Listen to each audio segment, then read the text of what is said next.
6 months later, like, okay, I'll take that 20 grand now. And you're like, it ain't 20 grand now, it's 3. And they'll take 3 too.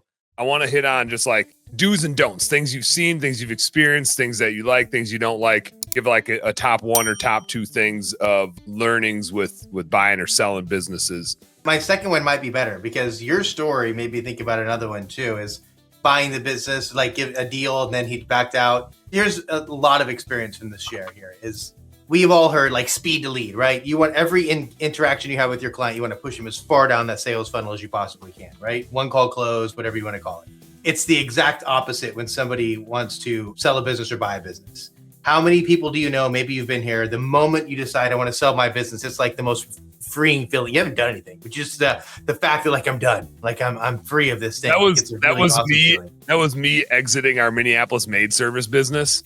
I literally called Dalkey, and I remember like I was on my way to the office and like one of my employees quit, and I called Dalkey on my way to our office, and I was like, Dalkey, I'm selling this piece of shit, man. I'm so done with it. And like I decided right then and there, and it was like I lost 50 pounds in that moment. It's crazy. So this is, you guys are teeing this up perfectly. So what happens then, and I can't tell you how many clients I've worked with over the years to do this, when I'm ready to sell, you stop putting your heart, soul, effort into it, right? And if I'm a buyer, what am I looking for? Am I looking for a business where the owner's checked out for 2, 3, 6, 12 months? That's kind of the business just floundering? Or am I trying to buy a business that's thriving? So I try to tell the clients that I work with and people in my network is, the moment you decide you want to sell your business, the next 12 months, you need to work harder than you probably ever have because you need to make your business sexy. There's not a line of people waiting to buy a home service business with $150,000 of profit. There's not.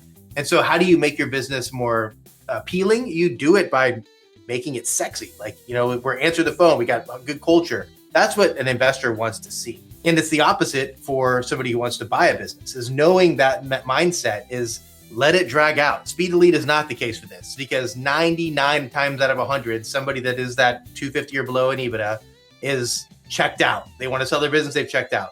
And you want to buy their customer list.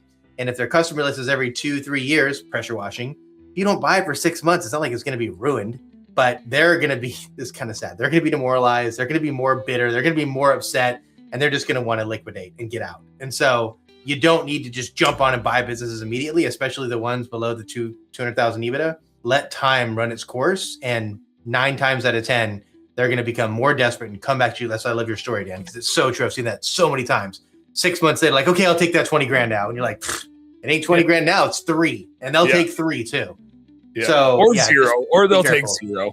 And hopefully people that listening to this, like, resonate with a story similar to that, whether you've wanted to be the person that sold or you've bought a business a year after you talked to them the first time. It's much, much more desperation 6-12 months later than there is on day one.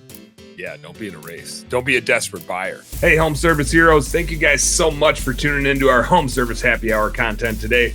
I sure hope you learned a little something, and I sure as heck hope that it was entertaining. If you did find it fun and entertaining, make sure you like and subscribe to the channel for more cool, fun, entertaining business content. And speaking of which, stay tuned. There's a little more here and a little more right here.